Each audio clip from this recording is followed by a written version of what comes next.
Hi everyone, welcome along to today's video. This one concerns the overflow from the tank in the loft.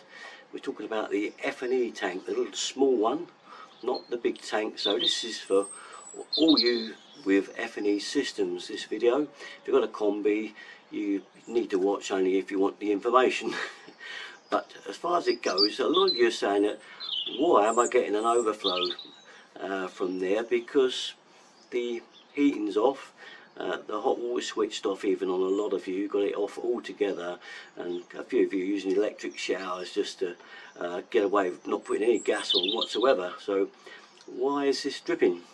Well, yeah, very interesting, good question, which we're going to get straight to. Okay, here we go.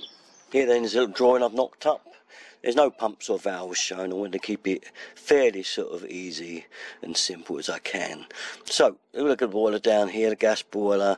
We have the hot water cylinder here, roof tank up here, the main one, and the little F&E tank here. This is the one we're concerned about. The overflow's up and it's running outside the building. Just a tiny drip maybe, or just a little bit more, but it's just an annoying amount. So what's going on? What a lot of people don't realise is that the hot water cylinder has another little kind of cylinder inside. It can be a coil of pipe, it can be like a round cylindrical thing inside. And what happens is that it's actually connected through the water in your tank to the boiler, so it's independent of your tank. A lot of people think the hot water tank is just got nothing in it, the pipes finish here and that's it, it fills up and it goes to the hot taps. Not the case. There's the main tank, comes down here, feeds in the bottom of your main tank, hot water comes out the top of your cylinder and away to your hot taps. Boiler comes up here into this coil, back through this coil and back to the boiler, and it's fed by this pipe here that is coming from the F&E tank. It has a vent that comes up here and vents into the F&E tank. So what we're talking about is two separate systems, if you like. The water you drain off to your taps and the water that's sealed inside your heating system. This is so you don't get cross-contamination. But what can happen? Well, most of these roof tanks are mounted on the ceiling board, and alongside it is the little F&E tank. Well, if you get a little pinhole, as I've drawn here, in the inner coil, this allows water to enter the coil and go up here and fill up, not through the vent because it's almost the level of the water in the main tank, which is the higher one. So you won't get it coming up through there, but you will actually get it through the cold feed. Because what will happen, the water will enter here, the pressure will be greater because the roof tank level is higher there than on your little F&E tank. So therefore, water enters, is allowed to mix, which is the main thing we don't want.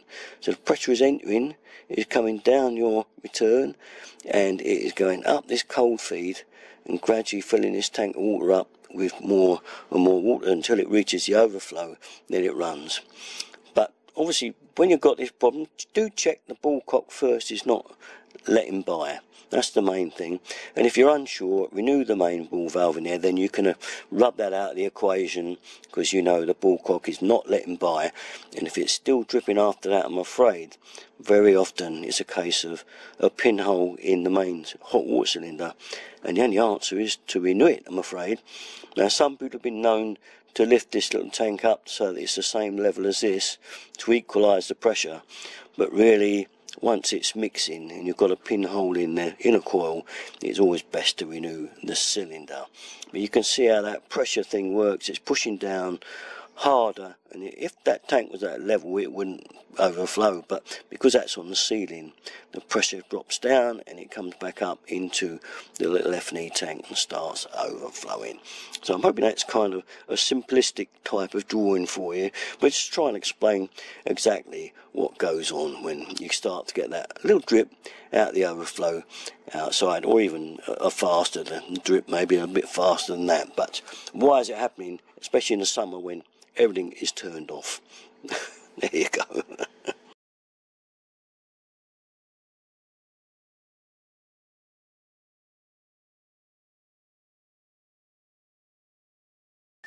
there you have it then in a nutshell.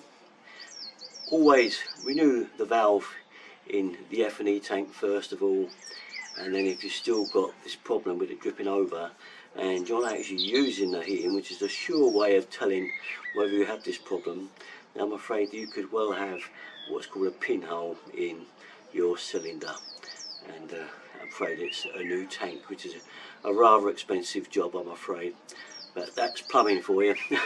Okay, I'm going to leave you on this lovely summer day and catch you next time.